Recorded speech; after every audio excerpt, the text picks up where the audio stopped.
promessas do Senhor Jesus, em amor ligado com a sua cruz. Cada dia mais alegro-me na luz, firme nas promessas de Jesus.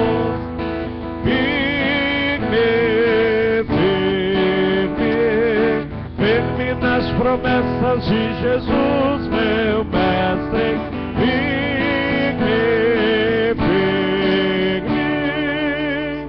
Sim, firme nas promessas de Jesus. Deus amado, Deus querido, Deus bendito, aqui estamos, Senhor, porque estamos firmes nas promessas de Jesus. Confiamos em tudo quanto Ele nos prometeu, pois sabemos que Ele é fiel para cumprir a sua palavra, para cumprir tudo prometido a nosso respeito. As promessas de estar conosco, de nos guardar, promessa de um dia voltar para nos levar para junto dEle, a promessa da vida eterna. Deus, estamos firmados em todas estas e demais promessas que nos foram feitas pelo Senhor Jesus, pois sabemos que Ele não é homem para mentir. Confiamos na sua palavra, pois sabemos serem verdadeiras.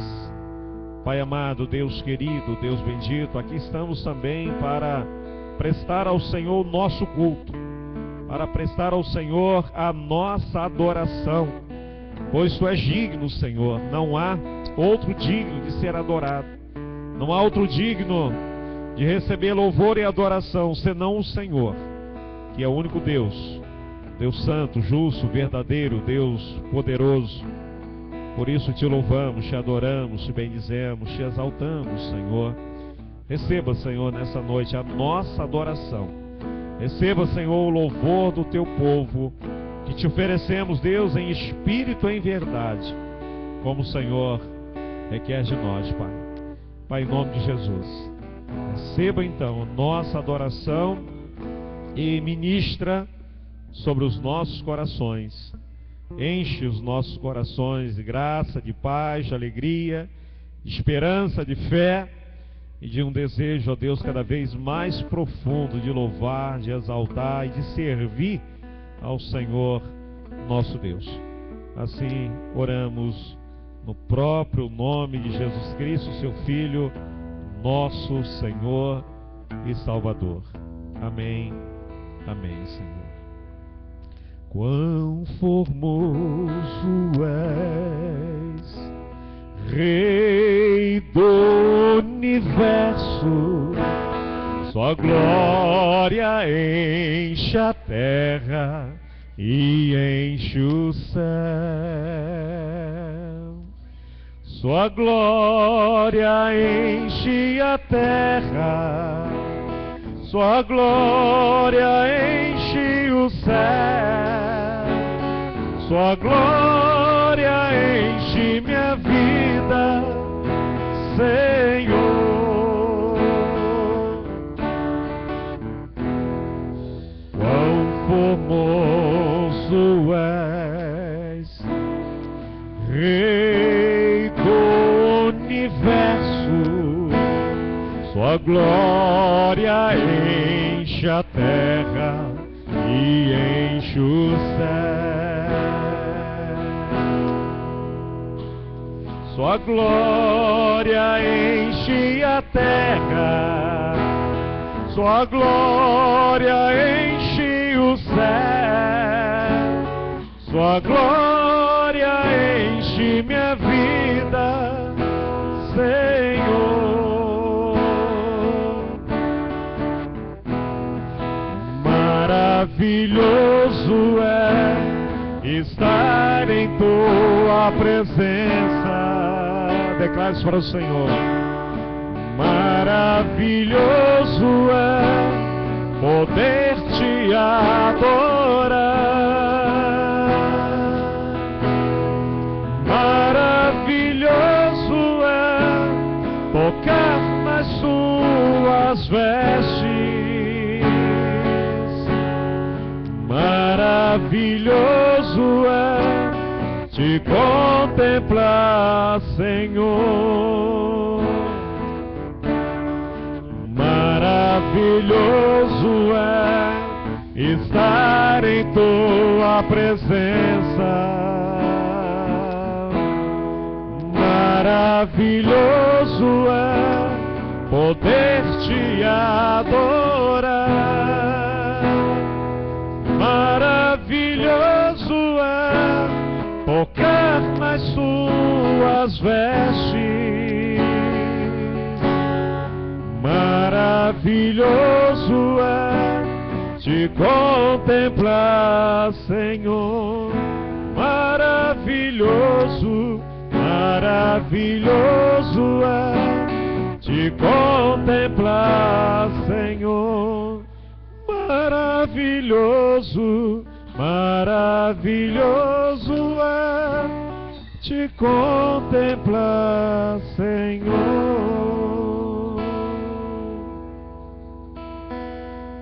Aqui eu vim para dizer que eu quero mais te conhecer. A minha alma tem sede de ti. Ó Espírito Santo, estou aqui. Aqui eu vim para dizer: eu quero mais te conhecer. A minha alma tem sede de ti. Ó Espírito Santo, estou aqui. Vem, Espírito de Deus, vem, Espírito de Deus. O meu coração é o teu altar. Vem, Espírito de Deus, vem, Espírito de Deus. O meu coração é o teu altar. Flui, Espírito de Deus, flui aqui neste lugar. Flui sobre mim, ministro teu propósito.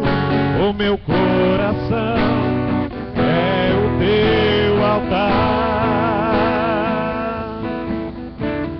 Flui, Espírito de Deus, flui aqui neste lugar.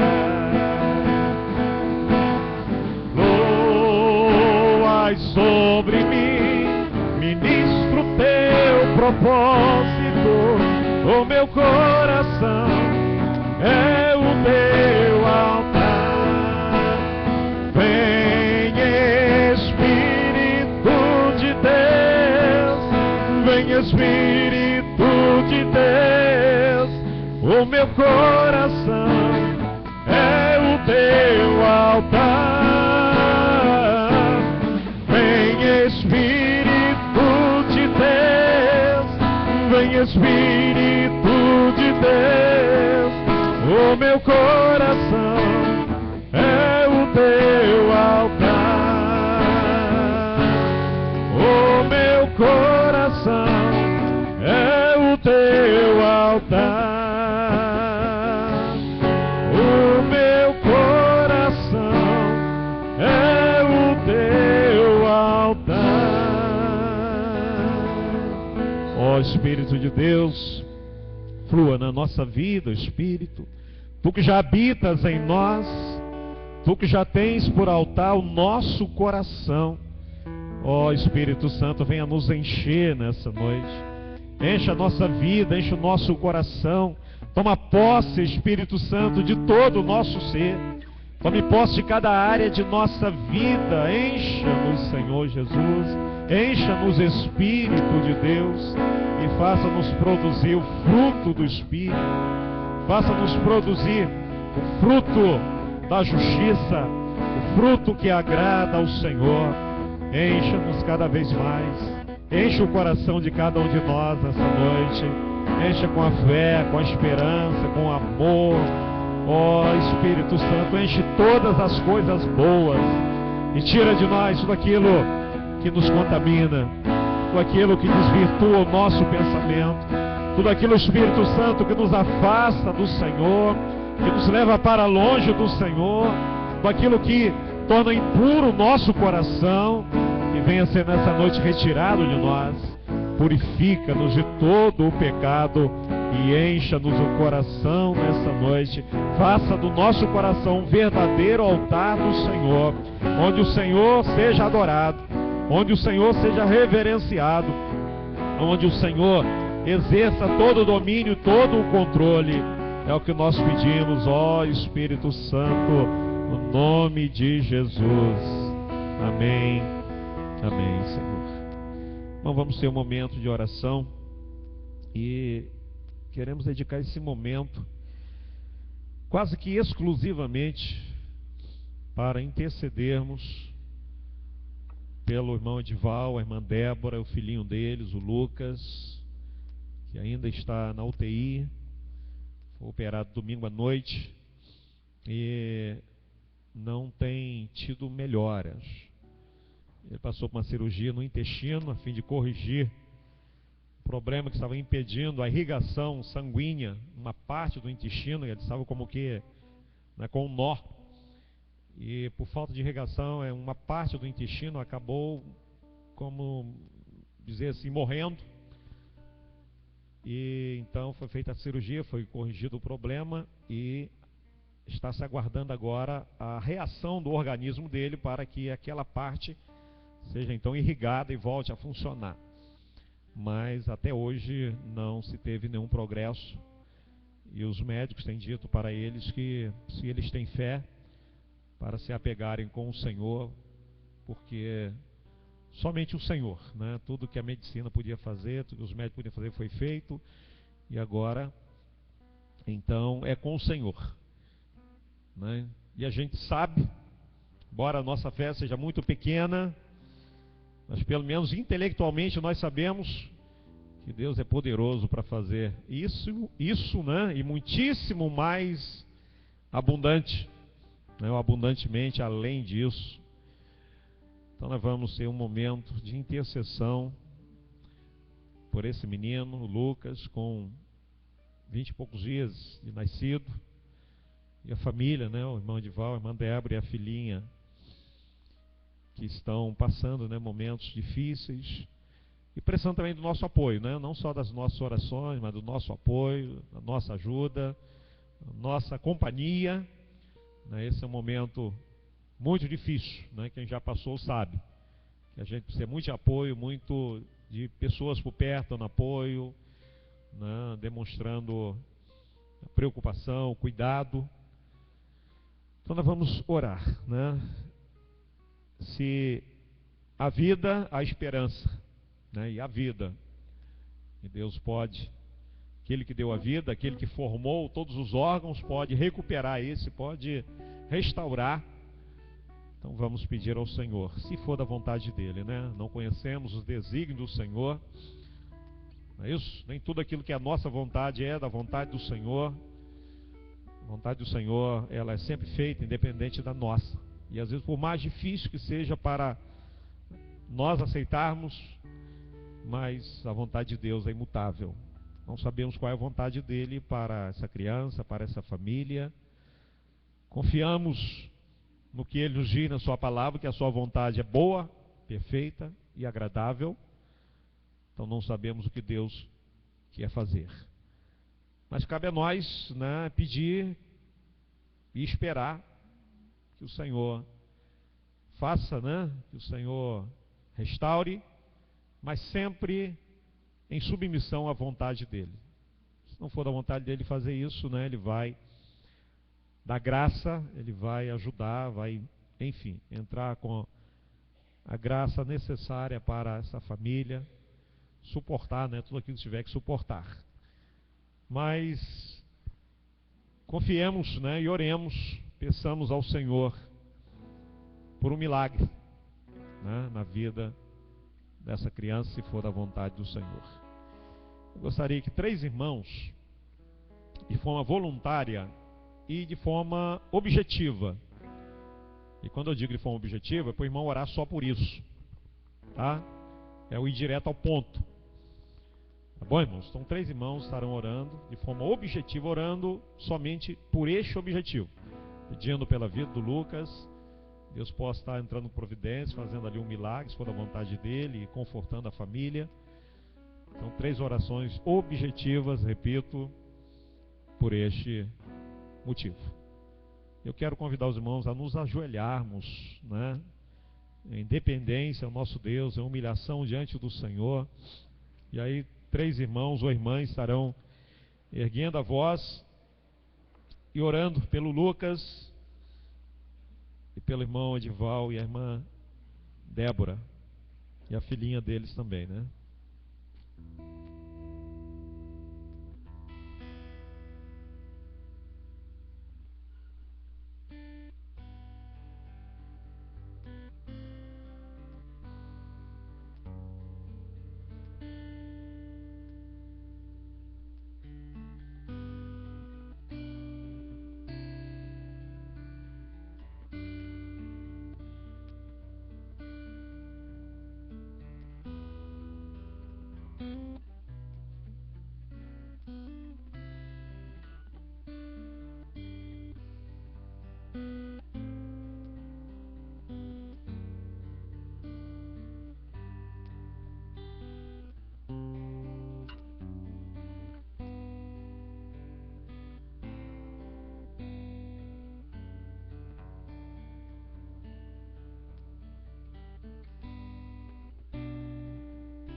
Então vamos retomar nosso estudo sobre a doutrina de Jesus Cristo. Já aprendemos que Jesus Cristo sempre existiu, como Deus, ele sempre existiu, ele estava na eternidade com o Pai, mas um dia se fez homem, sendo pelo Espírito Santo gerado no ventre de Maria, tornando-se homem, assumindo a forma humana, nasceu, viveu, morreu, voltou para o céu. Então já aprendemos sobre a encarnação, o propósito da encarnação. Entendemos que Jesus não tinha nada de seu interesse a fazer neste mundo, a não ser dar a sua vida pelos pecadores. Ele só nasceu para morrer pelos pecadores. Esse é o propósito da encarnação de Cristo. Ele que tinha toda a glória junto do Pai. O apóstolo Paulo disse que Jesus humilhou-se a si mesmo, tomando a forma humana, veio ao mundo, e tudo isso para poder morrer por nós, os pecadores. Este foi o propósito da encarnação, porque a redenção ou a salvação do homem, o perdão dos pecados da humanidade, não poderia ser feito se não houvesse a morte. A remissão só poderia ser feita com o derramamento do sangue. Então Deus precisava de um mortal, precisava de alguém que pudesse morrer, para desta maneira então pagar o preço do pecado da humanidade, o preço de morte.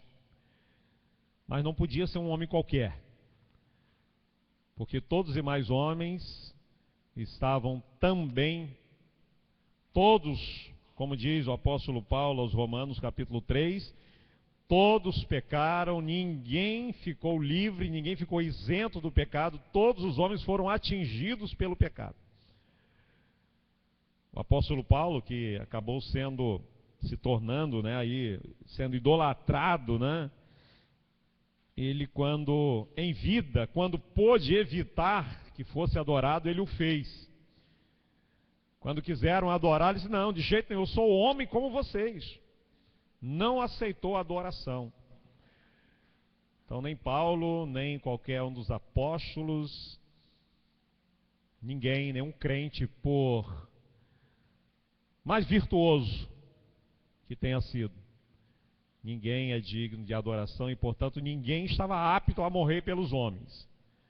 Então Deus precisava de um homem sem pecado. Por isso ele veio na pessoa do seu filho, se fez carne para poder morrer pelos homens.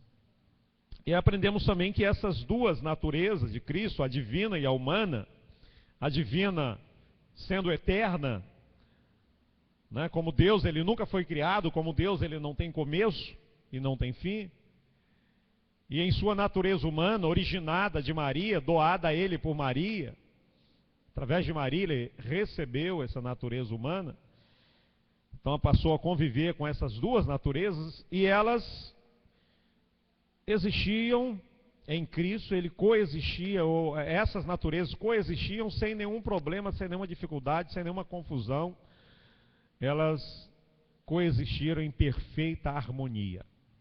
Também aprendemos que Jesus Cristo não tinha algo de Deus e algo do homem, ele era 100% Deus e 100% homem.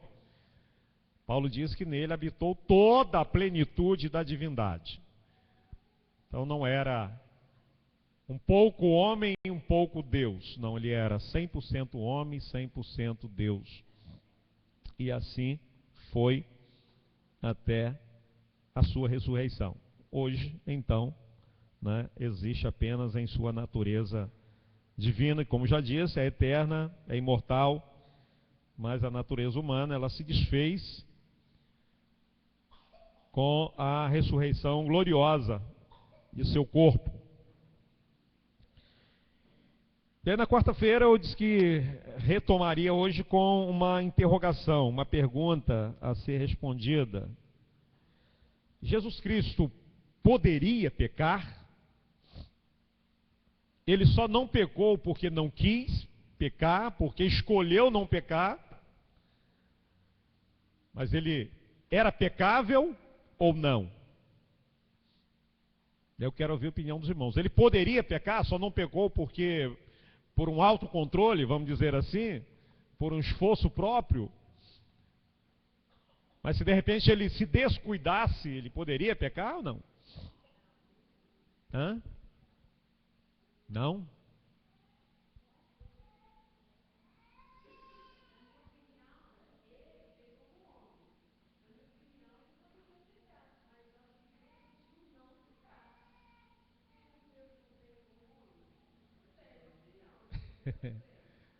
Então, concorda com a opinião da irmã Wanda, que ele poderia, que ele era pecável, né? Não pecou por um autocontrole, vamos assim dizer. Há discordância? E aí? Todos compartilham dessa opinião? Hã? Com a cola? Nem com cola?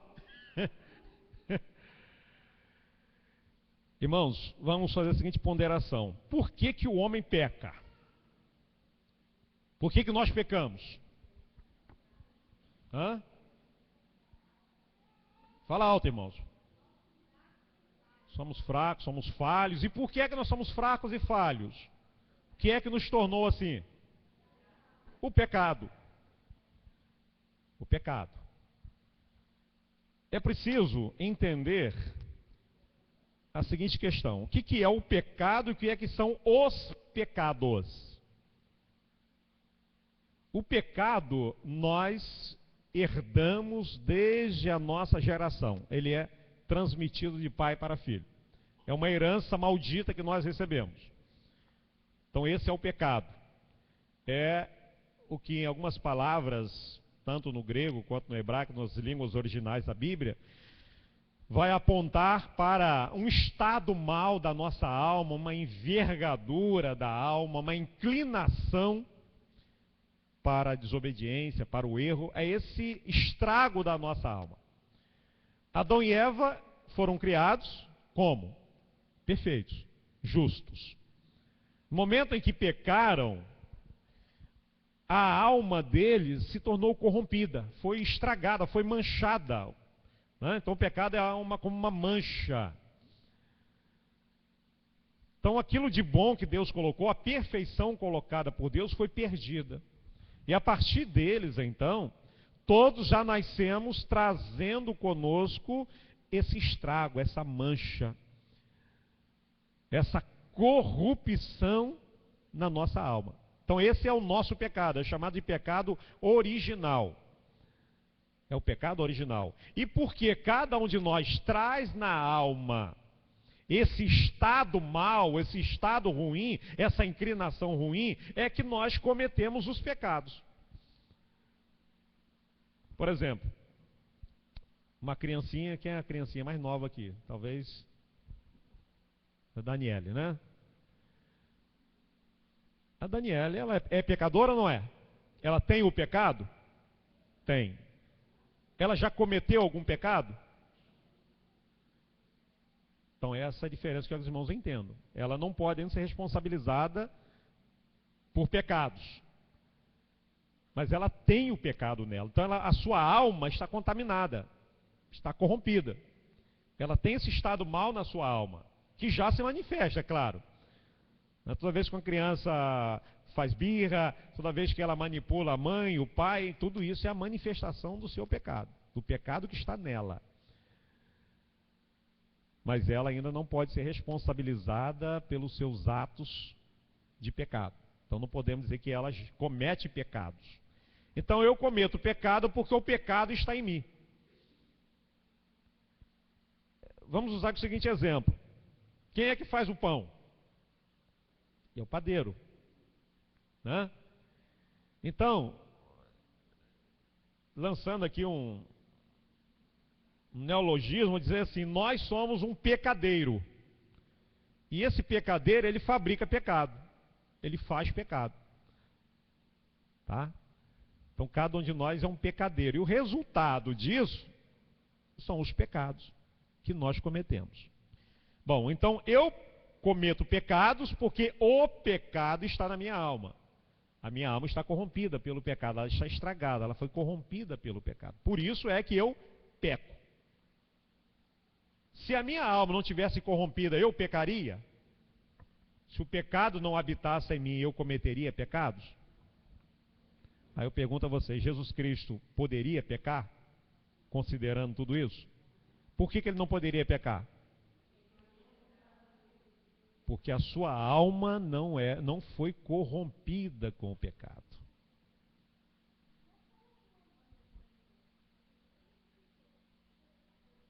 Quem falou isso? A Bíblia não diz que ele se fez pecado, não é pecador. Né? O que Paulo está querendo dizer com essa expressão é que ele estava assumindo sobre ele a culpa pelos nossos pecados. É isso que quer dizer. Né? É isso que Isaías quer dizer. Ele assumiu, e Paulo também trata disso. Quando Isaías fala, levou sobre si os nossos pecados, é a culpa do nosso pecado. Porque o pecado é pessoal. Ele é intransferível. O nosso pecado não poderia ser transferido. Esse estado mal da nossa alma nós transferimos para os nossos descendentes. Mas isso não poderia ser transferido para aquele que pagou o preço do nosso pecado. O que foi transferido para ele foi a nossa conta, vamos assim dizer.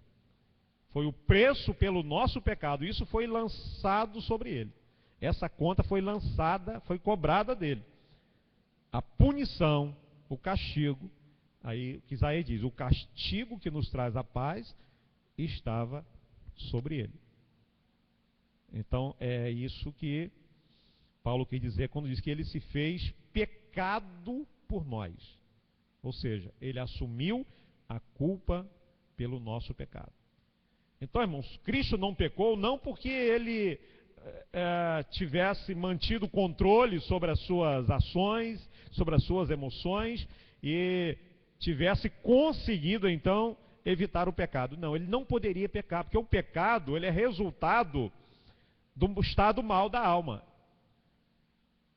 Eu peco porque eu sou um pecador, mas Cristo não era um pecador, por isso que ele não pôde nascer da relação de José com Maria.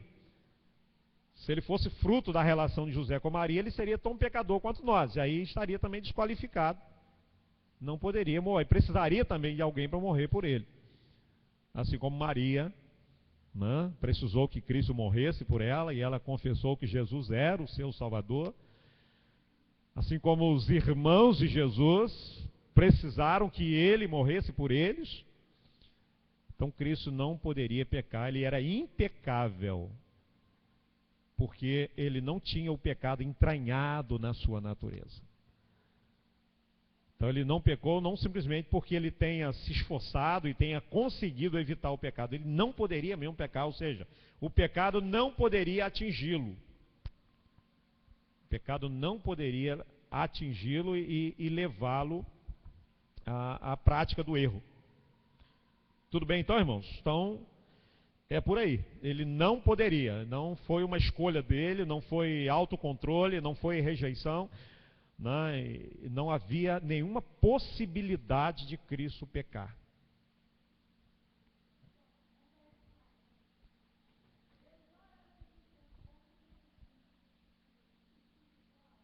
Sim, mas ele era um homem, aí como diz o escritor aos Hebreus, capítulo 4, que diz que em tudo foi feito homem como nós, porém sem pecado. Essa é a exceção. Não. Não, tinha mente, fisicamente como todo homem, mas não tinha a corrupção do pecado. Ele não tinha o pecado habitando nele.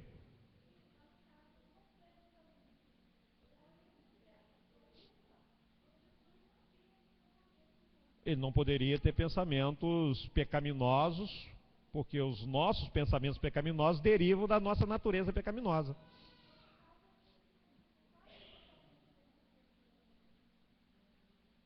Isso não significa que ele não fosse 100% humano. Não, ele 100% humano, mas aí a gente volta ao estado original de Adão e Eva.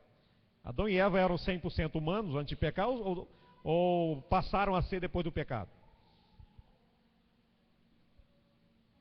Antes do pecado, eles eram 100% humanos ou não, Adão e Eva? Então, por que Cristo não pode ser 100% humano?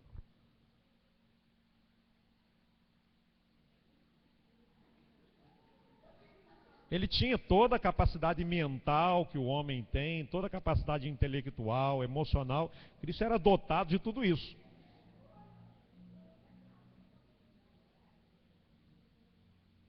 Sim, mas antes do pecado, eles, no seu estado original, eles eram perfeitamente humanos. Mas não tinham o pecado. Viviam no estado de inocência. Depois que o pecado entrou neles, porque o pecado manchou, denegriu a imagem de Deus neles, depois que o pecado corrompeu o coração deles, aí eles passaram a ter pensamentos pecaminosos, atitudes, ações pecaminosas.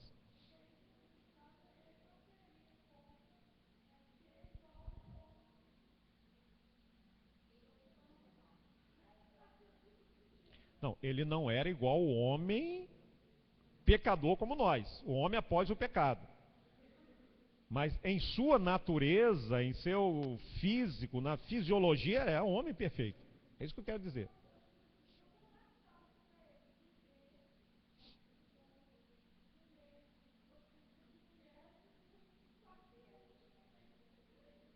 Sim. Não, se isso era mais fácil ou não, não sei. Agora, o fato é de que ele não poderia cogitar as coisas ruins, porque essas coisas, elas são fruto da depravação da nossa alma, da depravação do nosso coração. O que a Bíblia fala acerca do coração do homem? Que ele é corrupto, ele é enganoso, né? Ele é cheio de mal, né? E é ele que determina todas as nossas ações, disse Jesus. Guarde bem o seu coração, porque dele, né, tudo brota no coração. Então, se o coração dele não era corrompido, não poderia brotar dali pensamentos lascivos, por exemplo, pensamentos, sentimentos ruins, inveja. Nada disso poderia brotar do seu coração, uma vez que o seu coração não havia sido corrompido pelo pecado.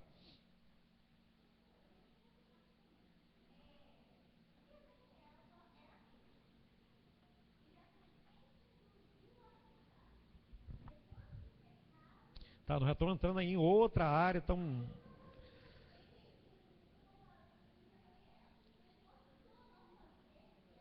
Nós já estamos entrando na doutrina do pecado, já é uma outra história, vamos tratar de pecado original, tá? Então, por enquanto, vamos ficar com isso aqui.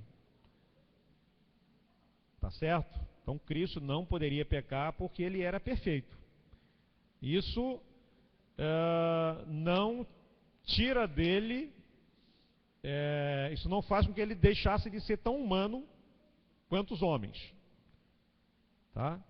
Porque nós vemos aí, por exemplo, Adão vivendo essas duas experiências. Era tanto homem, era homem perfeito antes do pecado e depois, com a diferença que depois ele tinha essa natureza depravada. Mas antes de ter, ele era homem perfeito. Então por que Cristo não poderia ser um homem perfeito e não ter o pecado habitando na sua natureza, não ter a sua natureza depravada? Então isso não é nenhuma objeção.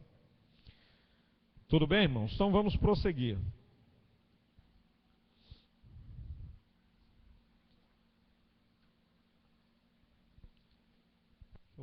Buscar a sequência ali. Cristo, como Deus, ele tinha todos os atributos da divindade. Os mesmos atributos que a Bíblia dá para a pessoa do Pai, de Deus Pai, dá para o Filho. Como já falamos na semana passada, ele não era menos Deus do que o Pai. Ele não tinha apenas algo de Deus, ele era completamente Deus. Então nós vamos ver alguns textos, algumas passagens que indicam isso. Cristo tinha os mesmos atributos que a pessoa do Pai. Como, por exemplo, João 5:23, onde ele diz: quem não honra o Filho, não honra o Pai que o enviou. E aquele que deixa de servir a Cristo, enfim, qualquer rejeição à pessoa de Cristo é rejeição à pessoa de Deus. Porque Ele e o Pai são uma mesma pessoa, eles estão tão unidas que não podem ser separadas. Então, de acordo com João, aquele que nega que Jesus é o Cristo, ele diz que esse é o anticristo. Porque não há como negar a pessoa do Filho sem negar a pessoa do Pai. Quem nega um está negando o outro. Ou se crê na Trindade, ou não crê em ninguém. Então, ou se crê que Jesus é Deus, tão Deus quanto Deus Pai, ou se não crê nisso, está negando também a pessoa do Pai. Porque não há como dividir, não há como separar a divindade, não há como distinguir a divindade. Eles são uma única pessoa, uma única essência. Atributos divinos pertencem a Cristo, como da eternidade. Cristo também, como o Pai, não tem começo e não tem fim. Pode descer um pouquinho. Então não tem começo e não tem fim. Ele é o mesmo ontem, hoje e eternamente. Jesus Cristo diz: eu sou o Alfa e o Ômega. Duas letras do alfabeto grego, a primeira e a última. Vai dizer: olha, eu sou desde o começo, tudo começa comigo e tudo termina comigo. Eu vou de ponta a ponta, não fico pelo meio. Não fico no meio do caminho. Eu sou o começo, eu sou o fim de todas as coisas. Né? Sou eterno em relação ao começo e eterno em relação ao fim. Ou seja, não vamos encontrar o seu começo e nem o seu fim. Referindo-se a Cristo como Deus. Já estudamos acerca do atributo da imutabilidade de Deus.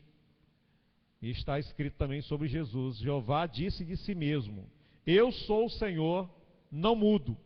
Malaquias 3:6. Salmo 102, 25 a 27. No princípio, Senhor, lançaste os fundamentos da terra, e os céus são obra de suas mãos. Eles perecerão, tu, porém, permaneces. Sim, todos eles envelhecerão qual vestido. Também, qual manto, os enrolarás, como vestidos serão igualmente mudados. Tu, porém, és o mesmo, e os teus anos jamais terão fim. E aí, pergunto o mesmo que perguntei aos irmãos quando estudamos acerca da imutabilidade de Deus. Por que que as coisas sofrem mudança? O que é que leva à mudança? Isso, na tecnologia, né, em qualquer setor, por que aqui se exige mudança? O que acarreta a mudança? A falta de perfeição. A falta de perfeição. Ou seja, há sempre um espaço para melhorar, para aperfeiçoar. E aquilo que é aperfeiçoado significa que não é perfeito. Se pode ser melhorado, se pode ser aperfeiçoado, é porque ainda não se alcançou a perfeição. Por que Deus é imutável? Por que Jesus é imutável? Ou seja, por que ele não sofre mudança? Porque é perfeito. E o que é perfeito não está sujeito a mudança, não precisa mudar. Deus é um ser perfeito. Por isso que está escrito sobre a pessoa de Jesus, que ele não envelhece, que ele não muda, que ele não sofre variação nenhuma, e a razão disso é a sua perfeição. Então, imutabilidade, ou seja, Cristo não muda. E se Cristo não muda, a sua vontade também não muda. E é por isso que a sua palavra também não precisa sofrer mudança. Aquilo que Deus disse há milênios atrás tem a mesma validade. Porque os tempos mudaram, tudo mudou, mas Deus não mudou. Então o que ele disse a Noé tem a mesma validade para nós. O que ele disse a Abraão tem a mesma validade para nós. Porque Deus é perfeito. E se ele é perfeito, a sua palavra também o é. E por isso ela é imutável. Então a palavra de Deus, ela não precisa ser adequada ao tempo, às novas tecnologias, às novas descobertas. Nada disso, porque Deus é perfeito e a sua palavra é perfeita e completa. Então ninguém vai encontrar justificativa. Naquele tempo Deus disse isso. Naquele tempo era assim. Não, o que era naquele tempo continua sendo. Porque Deus nunca vai mudar. Nós mudamos, a igreja muda, nós sofremos mudanças. Às vezes muda a interpretação da palavra. Eu não estou dizendo que seja certo, né? Mas se são os homens que a interpretam, então essa interpretação pode ser diferente, ela pode ser influenciada, né, pelas particularidades, né, daquele que interpreta, pela sua visão, pela sua formação, por aquilo que ele já traz consigo, né? Então ele pode ter a sua interpretação, mas isso não significa que a palavra tenha mudado. O que Deus disse tem a mesma validade, nunca precisa ser atualizado, nunca precisa ser mudado, nunca precisa ser sofrer nenhum tipo de mudança, porque Deus é imutável. A vontade dele não muda nunca. O que era vontade dele para Paulo é vontade dele para a nossa vida. O que era vontade dele para João é vontade dele para nós hoje, vai continuar sendo enquanto o mundo existir.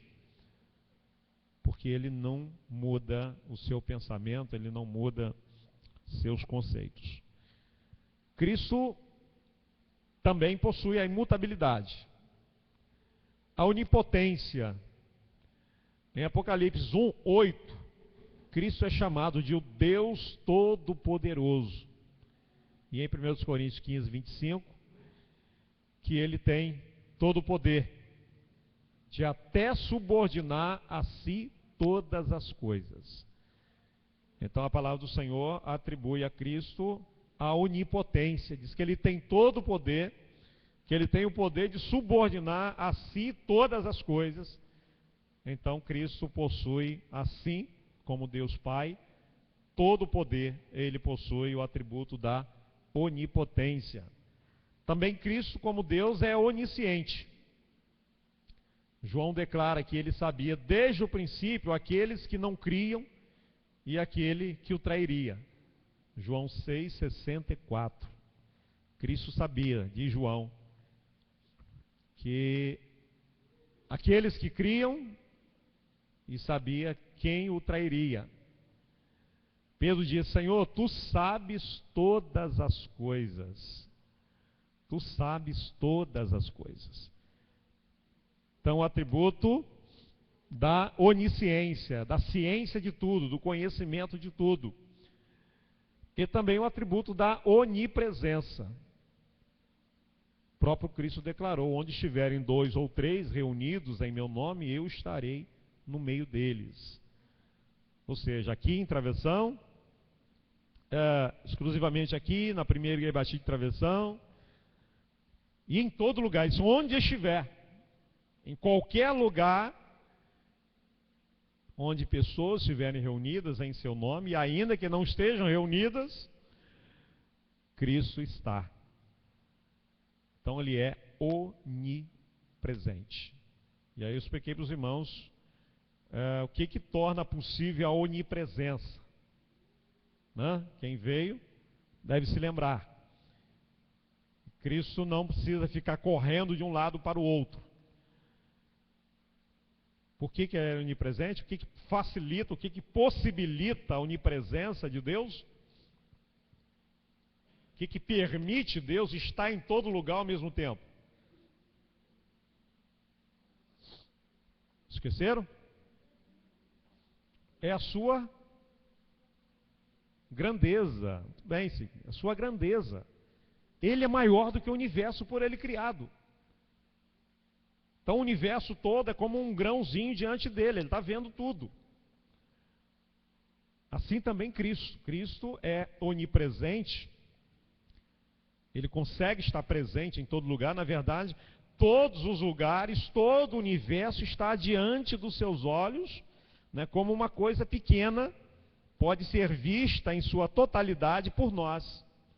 Assim é o universo diante de Deus e diante de Cristo, que também é onipresente.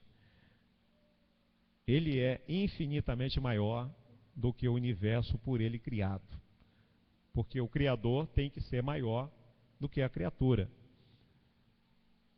Então isso possibilita a sua onipresença. Cristo é onipresente. Prerrogativas da divindade são atribuídas a Cristo. Ele é o Criador de todas as coisas. Lemos esse texto semana passada, João, capítulo 1, onde João começa falando da eternidade de Cristo. Diz que no princípio ele já era o Verbo, e o Verbo estava com Deus, e o Verbo era o próprio Deus. E diz que todas as coisas foram criadas por ele, e que sem ele nada do que foi feito se fez. A criação é uma prerrogativa de quem? Quem é o Criador? É Deus, prerrogativa divina, do Deus.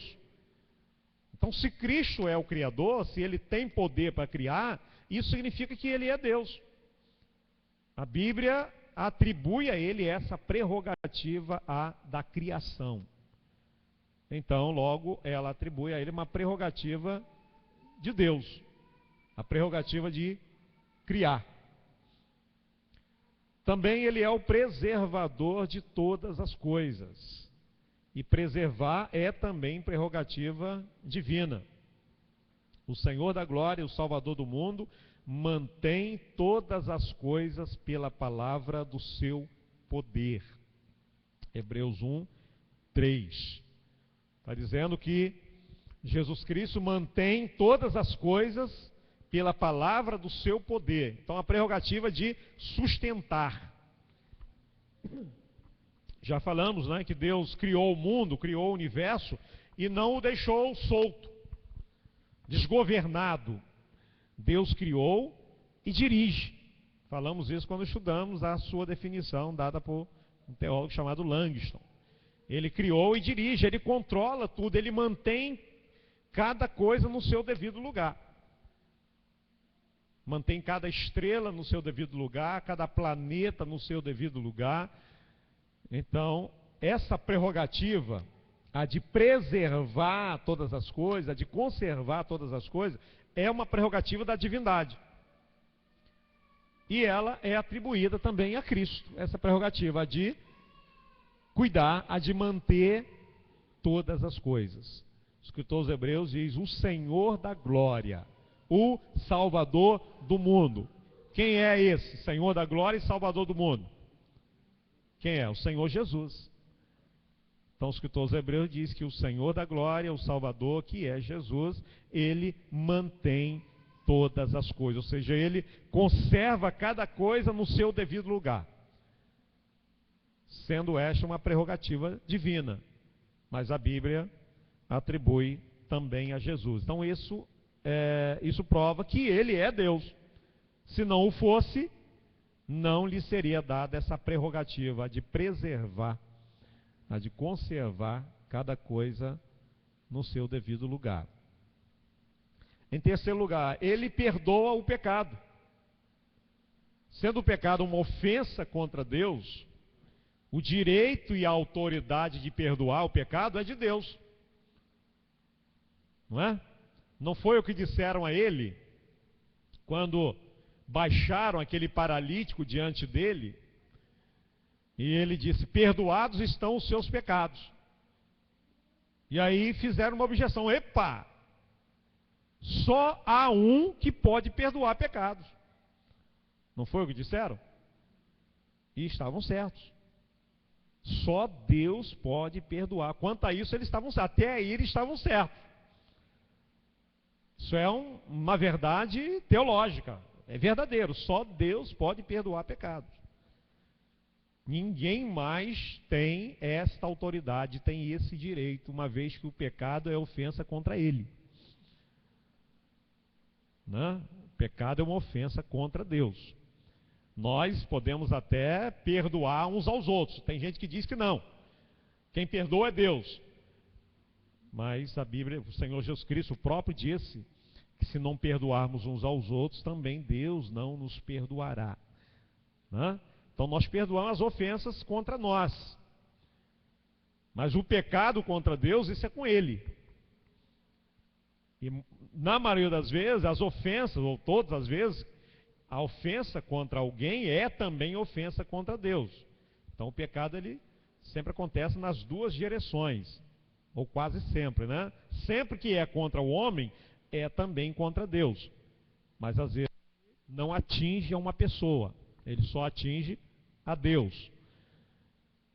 Então tem o pecado que ofende só a Deus.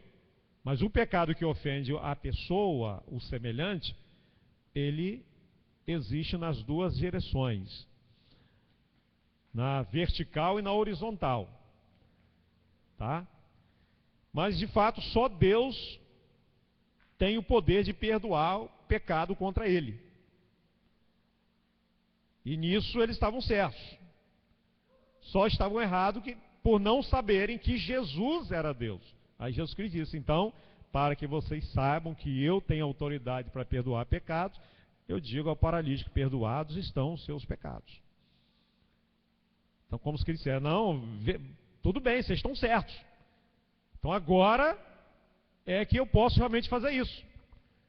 Porque eu sou Deus, estava ali afirmando a sua divindade. Então se Cristo pode perdoar os nossos pecados, se é dada a Ele essa atribuição, esse direito, esse poder, é porque Ele é Deus. E Ele fez isso várias vezes, né? Perdoando diretamente os pecados. Lembramos também da mulher adúltera, de João, capítulo 8, onde ele disse, eu não te condeno. Em outras palavras, está dizendo, eu te perdoo. Né? Porque se não condena, porque perdoa.